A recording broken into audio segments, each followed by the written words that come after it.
Don't you dare, ref. That's he got the ball. Good morning to all Tottenham fans around the world, and hopefully you're still in good spirits off the back of Thursday night. Tottenham boys stepping up for Tottenham Hotspur on the biggest stage of them all, the European stage. How poetic is that? However, temporarily we will have to put the excitement of the cup competitions on hold as we're back in Premier League action as Tottenham Hotspur travel to the G-Tech Community Stadium to take on Brentford, where all last 3 visits have ended in a draw. With Spurs currently sitting 15 in the Premier League table, it's absolutely crucial that we turn our league form around and avoid any relegation worries so that we can prioritise the cup competitions when we eventually reach that fork in the road. A win today is absolutely vital, and it's definitely within reach, especially considering Brentford's recent struggles at home, going winless in their last 4 at the G-Tech. The big dilemma heading into this one for Postecoglou and Spurs fans is, what game does he prioritise? Today's game in the Premier League or the midweek game against Liverpool in the Carabao Cup semi-final, where our destiny is in our own hands. We're 1 game away from a cup final, and it's arguably our biggest game of the season. However, Postecoglou can't really ignore the league today because we are only 8 points above the relegation zone. So please let me know in the comments what one you think Postecoglou should prioritise. In an ideal world, you would like to think both. However, with the injuries that we have carried this season, I don't think that is possible. So, let's dive into it. The lineup that I think Postecoglou will pick for this crucial match. And starting in goal, and this one is a little bit of a dilemma for me, who should start, because Kinski has made a few errors recently. His performances in the last 2 games have been below par. You take your mind back to the North London derby, he should have saved Trossard's goal. Also against Leicester, I feel like he could have kept out both as well, and if we had the carry-o, he would have saved all 3.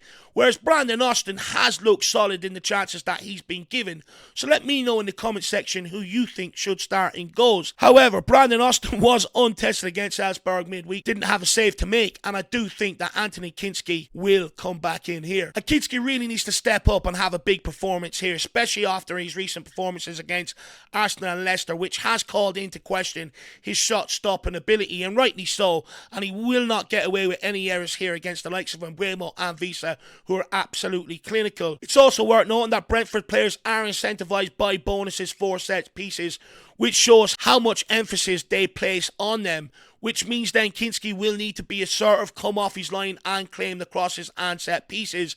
However, it won't be easy, as Thomas Frank is a very smart manager, is likely to set up screens and blocks to prevent Kinski from getting to that ball, preventing a clear path for him. So he will need to be strong and find a way through. At left back, Jed Spence is set to start ahead of Ben Davies and Sergio Reguilon in the absence of Destiny Udogie. Spence will likely come up against Brian Mbeumo, who Brentford often look to for their attacking threat, so Spence is in for a tough game here. However, if anyone can keep Mbeumo quiet, it is Jed Spence, who still has Mo Salah in his pocket. If Jed continues to perform at this level, I think he could very easily get himself into that England squad, and it'll be interesting to see how Jed gets on in beside Mickey van de Ven. At right back, it will be Postman Porro, who's an ever-presence down this right-hand side, and will start again at right back. Now, there's a lot of conversations around Pedro Porro needing a rest. However, with his interview to Football London, where he basically said, look, I do a lot outside of Tottenham Hotspur, a lot of extra work, so that I'm available and to prevent injury. Put the question back out there. Does he really need a rest, or is he just built to play this amount of football? Now, take your minds back to the 3-1 victory over Brentford earlier on in the season at home.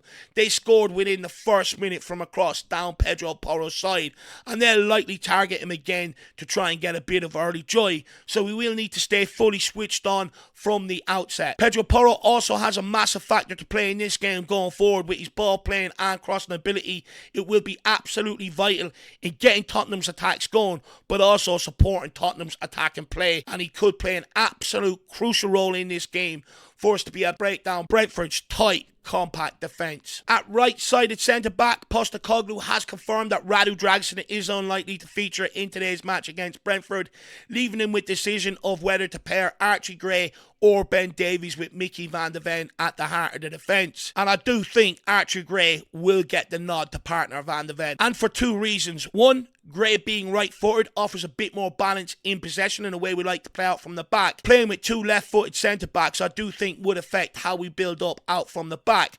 Also, currently Ben Davies has been playing a lot more minutes than expected since his return from injury, so I do think that today provides a good opportunity to manage his workload by giving him 45 minutes rest before bringing him on for Mickey van de Ven. And at left-sided centre-back, Mickey van de Ven looked very comfortable on his return to action, winning 100% of his aerial duels and completing 99% of his passes. And for me, we just look so much more comfortable when he plays across that back line, and it allows us to play a lot higher up the field, using his pace to be able to play a high line, which effectively pushes the midfield and the forward players up a lot higher into the opposition half. Now, Postecoglou has mentioned that Mickey van de Ven will not play the full 90 minutes as he's eased back into action, which means Ben Davies will come off the bench to replace him at some point throughout the match. However, let me know in the comment section below. I wonder how many fans out there would prefer not to take the risk with Mickey van de Ven, holding back for that Carabao Cup final midweek. Moving into midfield, and Postecoglou did substitute Bentancur at halftime against Elfsborg to make sure that he was fully fit for this game against Brentford today. Bentancur completed 97% of his passes and won 100% of his area duels before being taken off. And I think he's going to be absolutely crucial in this away day, dictating play from his deep-lying playmaker role.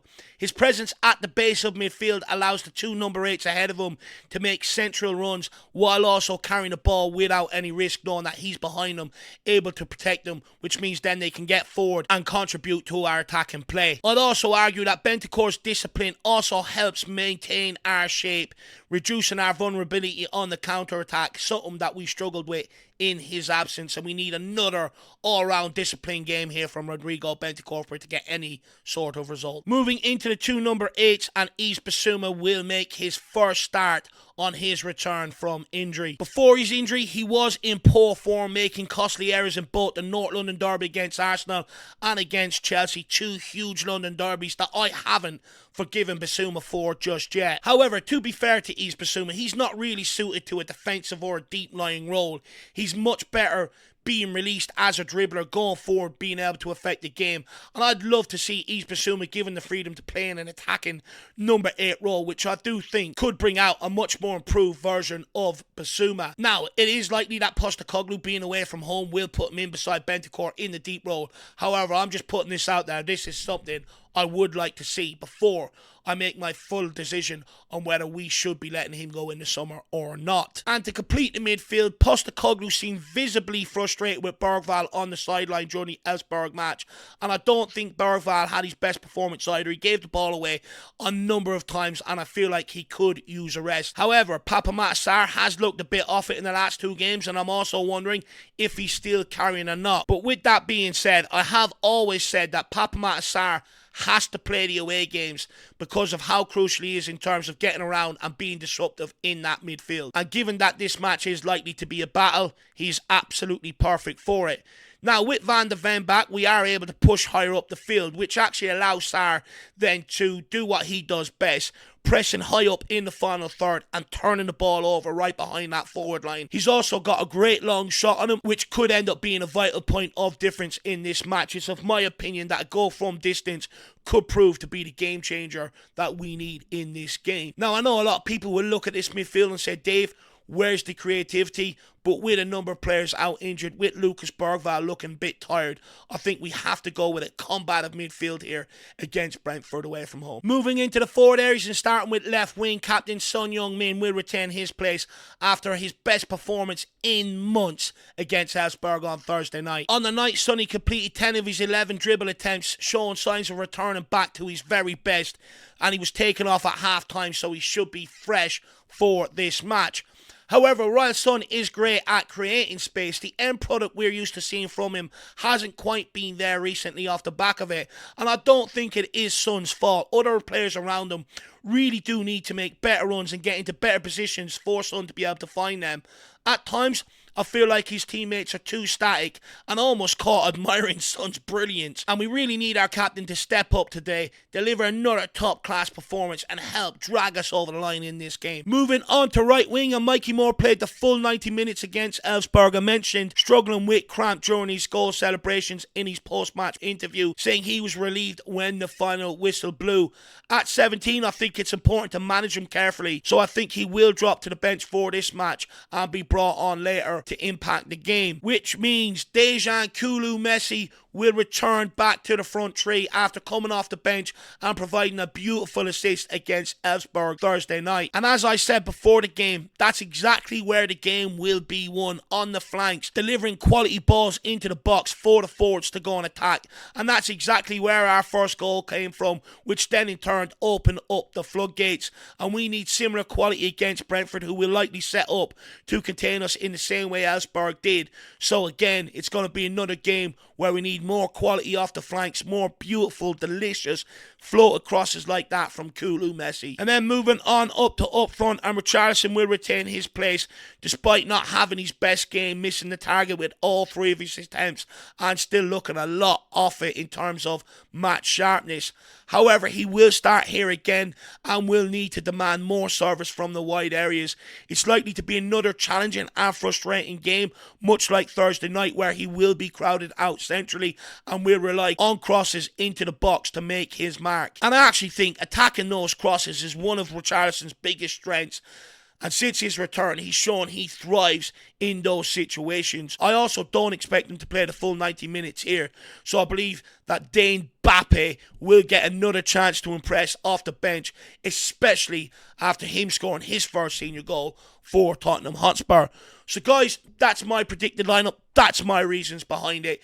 Please give me your predicted lineup, your reasons behind it, anything you agree or disagree with, and your score prediction in the comment section below. Please run these likes up on the stream. It really helps with the algorithm. And I will see you back here as we set the honey trap for Brentford at 11 a.m. for the pre-match build-up. As always, come on, you Spurs.